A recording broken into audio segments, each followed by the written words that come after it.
Carl distinctly remembered the day when everything changed, yet even the awareness of it did not give him the ability to stop living in the tormenting shadow of the tragedy that shattered his world into pieces, leaving only remnants of the past that he carefully held in his heart. He blamed himself for everything, as if guilt were the only weapon capable of bringing redemption. However, burdened by this weighty feeling, he couldn't rid himself of it, no matter how hard he tried. The past became a fatal trap from which he couldn't free himself, as if attempts to forget collided with an insurmountable wall. At times it seemed like he was distracted, but those were just fleeting moments before thoughts returned to that fateful day when his ordinary life was abruptly cut short. On that cozy Friday evening, he declined to meet his son at the daycare. The reason was the need to foster business relations with a potential client, which compelled him to stay at work instead of walking the streets, listening to 5-year-old Robert's joyful stories about his day. Carl engaged in empty, meaningless conversations in the luxurious hall of the restaurant. It was astonishing that even after years, he vividly remembered that senseless conversation about everyday things, such as the long-awaited arrival of summer in the town of Baby. He continued discussing the advantages of foreign resorts compared to domestic ones, engrossed in the topic and fleeting, meaningless details. However, there was not a shadow of a premonition left in his memory about the impending horror. No dark sensations, no chilling shivers down his spine, no sharp pain piercing his heart, which would have struck him in that moment in the snow. Each present individual sat focused, politely nodding in conversation with the partner. He raised his glass, offering toasts in hope of successful cooperation, unaware of the tragedy unfolding at that very moment, one that would forever leave his 5-year-old son alone. Robert was a son full of kindness, courage, tenderness, a perceptive and playful little rebel, an eternal dreamer. But his dream of becoming a pilot remained unattainable. That cursed day became the last for Carl's wife, Sarah. She fell ill and called her husband, explaining that she had decided to come back home early to avoid infecting her colleagues and visitors. Sarah asked Carl to pick up their son from daycare. However, he refused, indicating that he had an evening continuation of informal negotiations as one of the leading experts and needed to be present. There was importance both for the current task and for future career prospects. The man assured that he would ask his mother to pick up the child, as she was always delighted to spend time with her grandson. Sarah, grimacing, reluctantly agreed. She had complete trust in the reliability of her mother-in-law, Kathy. Carl called his mother, and she confirmed that she would pick up the grandchild from daycare without any trouble and bring him home, taking time off from work. Everything appeared to be a routine event. Kathy had always been there to help her son's family, and everything had always gone well. But not this time. Right now, Carl forbade himself even to think about returning to the day preceding the tragedy, striving to prevent its occurrence due to his fears. It was a hopeless endeavor to dream about what could have been changed. Everything unfolded as it eventually happened. There was nothing to rectify now. Instead of him, Carl's mother went to the daycare. Later, recalling every minute of those events, the man realized that his child's demise could have been avoided. Fate had given him a choice several times. In essence, Robert became a victim of happy, yet absurd coincidences that individually foretold no danger. However, their cumulative impact led to the catastrophe. The tragedy could have been averted if initially he himself had gone to the daycare, making his way from the daycare back home. Robert persuaded his beloved grandmother to stop by the snow-covered park, which became the first moment where the tragedy could have been prevented. If only Kathy had refused, they would have returned home, and everything would have been peaceful. However, the woman was pleased to delight her grandson and reassured her daughter-in-law over the phone, suggesting they take a short walk and return.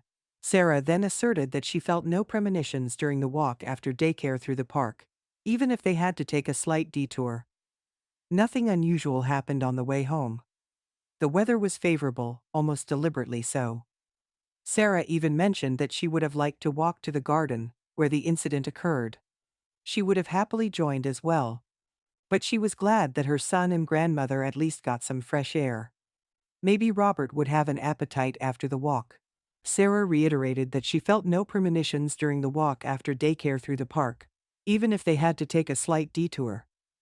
Nothing unusual happened on the way home. The weather was favorable, almost deliberately so. Sarah even mentioned that she would have liked to walk to the garden, where the incident occurred. She would have happily joined as well. But she was glad that her son and grandmother at least got some fresh air. Maybe Robert would have an appetite after the walk. Kathy momentarily got distracted to answer random passers-by asking for directions to the nearest public transport stop. According to Carl, this was the second pivotal event. Simply holding the grandson's hand would have been enough. But the boy considered himself grown enough and often preferred to walk alongside without holding on to his grandmother or parents. The conversation with the stranger took just a moment. At that moment, Robert quickly climbed a tree and started waving his hands to get his grandmother's attention. Seeing her grandson, Kathy got scared and started pleading with him to come down. The boy refused, playfully declaring that, like a real pilot, he was making an important flight and asked his grandmother not to worry, but to wait a bit. With a smile, Robert began to mimic airplane wings, and that's when the fall occurred. Unfortunately, there was no one nearby at that time. Kathy rushed to her grandson, who fell hard, accidentally hitting decorative stones scattered under the tree. Robert lost consciousness, despite not being on the ground and unable to move. The distressed woman called emergency services. The dispatcher sternly warned not to touch the injured and not to move him to prevent worsening injuries. Kathy didn't have time to call her daughter-in-law. She tried to keep Robert with her, talking to him to prevent him from losing consciousness. The ambulance arrived quickly, but for the woman, those 10 minutes felt like an eternity. She, too, was taken to the hospital with suspected heart problems. Medical staff arranged for her assistance to avoid wasting time. In the rush, she lost her phone and, remembering her son's number, called him from the nurse's device. Carl couldn't forget his mother's terrifying words delivered in a mechanical tone. Robert fell. They took him to the children's hospital in an ambulance. They refused to let me go with him. Please, do you know what's happening with him? He wanted to think it was a joke, but he knew how his mother approached such health-related humor. She didn't like such jokes. He hastily left the business dinner, barely explaining the need to go to the hospital.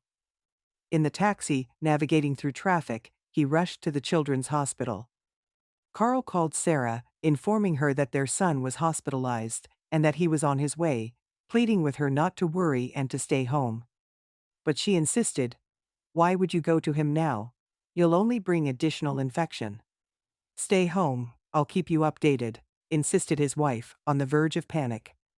Carl tried to reassure her and hoped that nothing serious had happened to their son.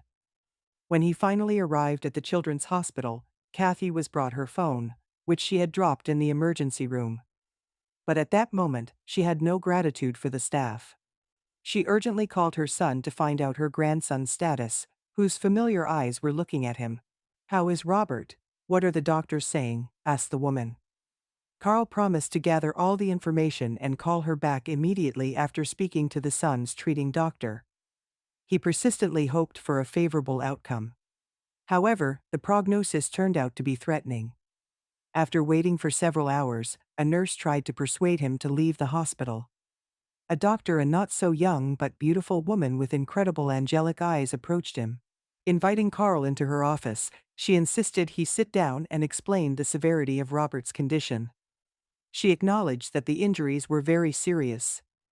Ending the conversation, she adopted a more personal tone and expressed sympathy. "Your boy fell very badly. We'll do everything in our power, but I cannot give any guarantees. It would be better for you to go home, call the information desk, and inquire about your son's condition." Carl asked, "Can I go to Robert to see him to comfort him?" But the doctor refused. "Robert is in intensive care after a serious operation. He will be closely monitored all night to see how he comes out of the anesthesia. However, I cannot let you in." "You understand you're an adult," said the doctor. Carl left the hospital building, feeling utterly helpless. He couldn't help his little boy, who was now behind one of the windows of the intensive care unit, or behind those facing the courtyard. As dusk settled outside, it was getting chilly, but he didn't even consider grabbing his jacket. He knew both his mother and wife were waiting for news about Robert. Sending a text message, he allowed himself to divert from the thought of speaking aloud about how the surgery went, and now everything depended on the boy's strength. Kathy's reply came quickly. She apologized. "Forgive me, dear. I didn't want it to happen this way. I'll try to get some rest." Sarah didn't respond. Carl hoped she had calmed down and fallen asleep, but it was likely in vain. Upon entering the apartment, he saw Sarah in the hallway, hugging Robert's stuffed bunny. "Did you see him? What did the doctor say? How is he?" she asked with hope. Carl escorted Sarah to the kitchen, seated her at the table, and detailed everything he heard from the doctor. Sarah, who had experienced a state of apathy, suddenly turned aggressive. "Is this all because of you? Are you to blame for everything? Maybe there are some partners we don't know about. Nothing can be more important to you than our son. Shameless." She unleashed a stream of accusations at her husband. "Have you thought about Kathy's reaction? What about your attitude towards the child? Are you more careless? I don't understand anything. How did he fall? From where?" I tried to ask her, but she started crying when I asked. Maybe she's hiding something. And the boy was left alone and climbed the tree for fun. And he's alone in the hospital. He'll wake up and get scared. I should have gone. Embracing his resisting wife, Carl began to calm her down, whispering in her ear. "Sarah, dear, calm down. Mom is not to blame that we have such an active child. You wouldn't have been allowed into intensive care either. You're not in the best condition, it's evident from your nose, and you seem to have a fever." With difficulty, he managed to calm his wife down. They spent an anxious night, which turned into a gloomy morning. The morning had an unpleasant drizzle, as if there was no hint of Indian summer. The mood was gloomy and desperate. The sky poured rain. And although it seemed like all the tears had been shed overnight, drops again streamed down Sarah's cheeks. Carl tried to support his wife, although he was barely holding on himself. He felt the hopelessness of the situation, even though Sarah no longer had a fever. It was strange to see signs of illness induced by stress after the accident with their son. Ignoring signs of illness, they decided not to call but immediately go to the hospital to find out what needed to be brought, whether they could stay with the boy, what care he would need after the surgery, and other important details. For Carl, the subsequent events became like a nightmare. Instead of joyful news, they were told that Robert was no longer alive. Sarah screamed at the medical staff, rushed to her son, and even had to be injected because she simply discarded the sedative pill. Organizing the farewell ceremony for their child fell on Carl's shoulders because Sarah refused to acknowledge reality. Kathy had to learn about her grandson's death, although she had concerns about her health. She wanted to leave the hospital and explained her situation to the doctor, stating that she must help her son and daughter-in-law. But the doctor warned that it would only be possible after signing the documents. "Believe me, you will probably come back here almost instantly at best. At worst, you simply won't make it back here. Please allow yourself to rest and recover. Think about your son. Will he be able to cope with your departure?" Not many people came to say goodbye to David. All his friends were too young to participate in such mourning events. Several colleagues of faith came to see him off. Carl didn't know his father because he was raised by Kathy alone, Carl's friend, and a relative on his mother's side. When asked about his father, she answered ambiguously, then confessed that she simply decided to have a child for herself. Representatives from the kindergarten committee bid farewell to Robert, brought a wreath, and handed Carl an envelope. But the trip to the cemetery never happened, and ultimately, it turned out to be the better option. Sarah felt terrible watching the mothers of her son's friends. After all, they had children. Her own son, who was the pride of the group, lay motionless, beautiful and defenseless, surrounded by flowers. Carl wondered why Sarah's relatives had turned away from him even before they met. They were not present at the wedding and didn't show up at other celebrations. In their family life, these people were completely invisible. It seemed that Sarah was only glad about it. Apparently, she didn't share her grief with her relatives. At the cemetery, a woman approached Carl who seemed barely familiar to him. She tried to console him and held Sarah's hand, saying, "It was fate. Robert's divine destiny was impeccable, and his soul, without a doubt, will go to heaven." It was difficult for Carl to contain himself after hearing this and not express his anger. He wanted to confront this tactless woman to find out why she dared to utter such words. How could one rejoice after losing a child? For some time after their son's funeral, Sarah fell silent. She stopped crying and didn't embrace Robert's belongings to inhale his familiar scent. 9 days later, the woman handed over the best of their son's belongings, his bicycle and scooter, to the orphan. Then she closed Robert's room. Carl didn't intervene. If it helps his wife cope with the loss, so be it. After the premature loss of their child, the apartment became quiet and empty, but life continued. Words remained, but ceased to have meaning.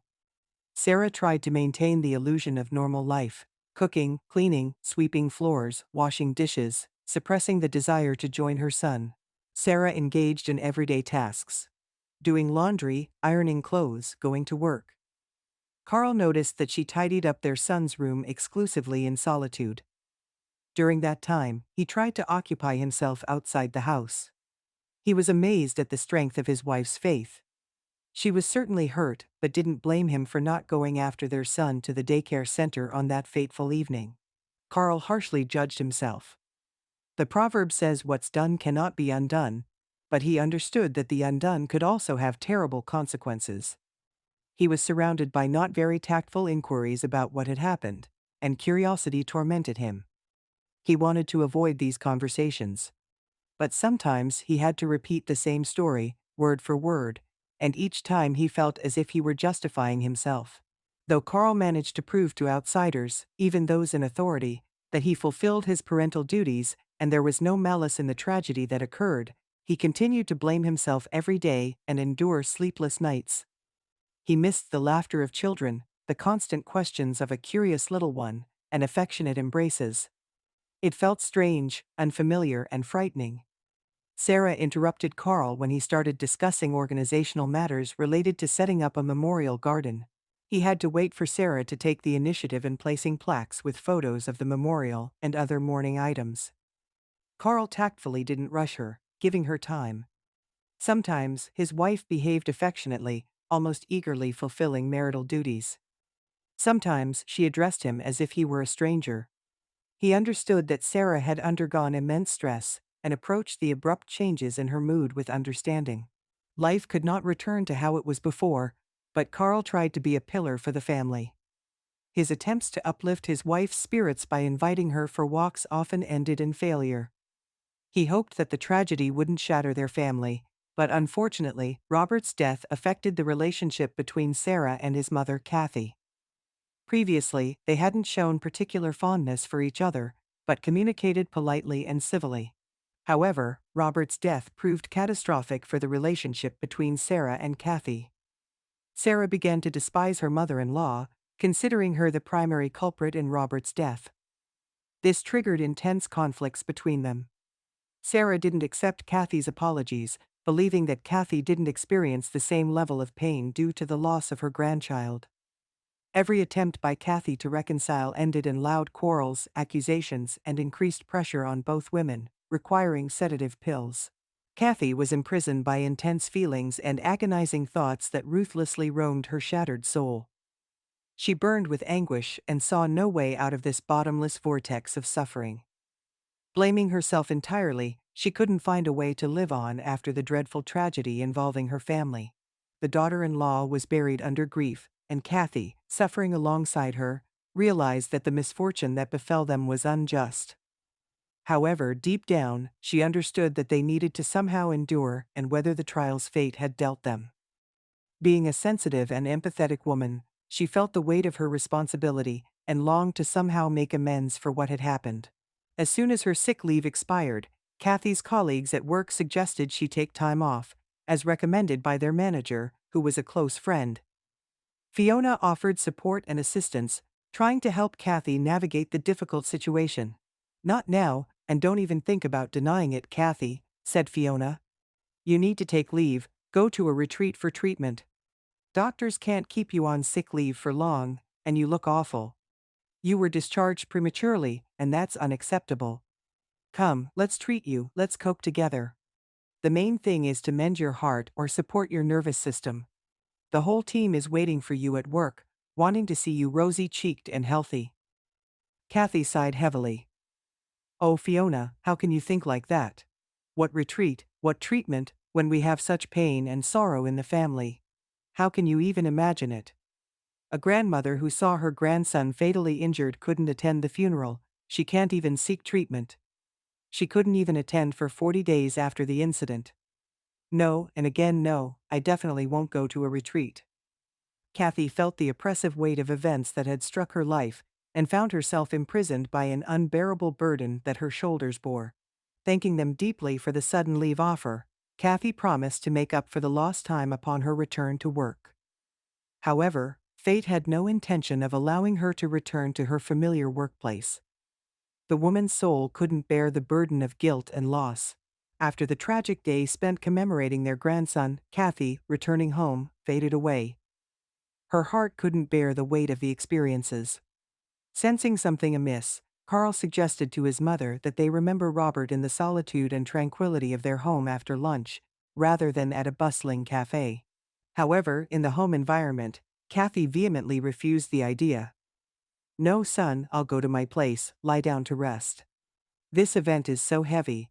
My heart feels like it's buried under stones. Besides, my presence won't bring faith, only discomfort. There's no need to annoy or cause them extra distress. Let them calm down a bit. Maybe someday they'll look at me without hatred, at least with tolerance." Carl realized his mother was right and didn't insist.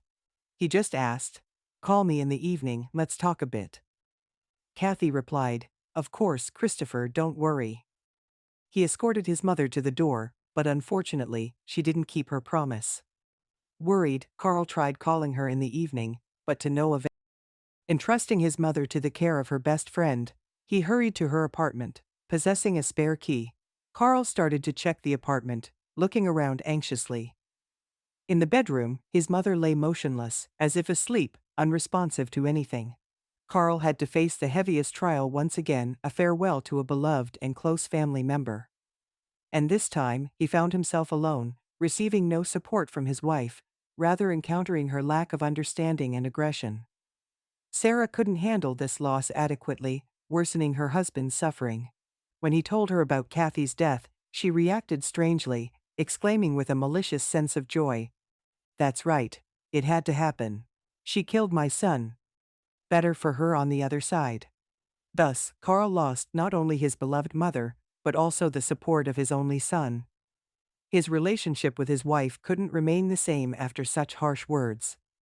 After distressing phone calls and organizing necessary procedures, he returned home and started a serious conversation with Sarah. "Look, I understand how difficult and painful this is for you," he began. "But you've crossed all boundaries, trying to blame someone for Robert's death. Being joyful about my mother's passing is just too much. We need to cool down, so we don't do anything foolish," Carl continued, attempting to remain calm. He tried to choose his words carefully to express his dissatisfaction with his wife's behavior as delicately as possible. But Sarah took offense. "Maybe you do want to divorce me. You don't have to kick me out of my own apartment. Nothing else keeps us together anyway." Despite his wife's resistance, Carl embraced her. It always helped to calm both sides and led to a more peaceful resolution of conflicts. "I never mentioned divorce, don't assume," Carl hastily retorted. "I'll just go somewhere for a while to get a complete reset. Later, if you feel like it, I'll come back. You can initiate the process yourself, but I wouldn't want you to rush. Decide whether you want to stay in this apartment or rent it out. I'll give you power of attorney for management, and I'll find another place for myself and the car in the garage." Quietening down, Sarah, clinging to her husband, sighed and confessed, "I don't know how to deal with my emotions. I'm angry at everyone. Your mother, you, even myself. I constantly dream of that fateful day, wishing to go back and prevent all of this." She tenderly kissed her husband, seemingly admitting her helplessness against this burden of emotions and pain. The argument between Sarah and Carl concluded with a gentle reconciliation. However, the next morning, they reverted back to being two distressed individuals, ready to break apart. Weighing the burden of guilt and the weight of loss within each of them, they realized they couldn't continue living together. Like magnets with identical polarities, they repelled each other. Watching Sarah distance herself from him, Carl affirmed to himself the correctness of his idea: they could no longer live together.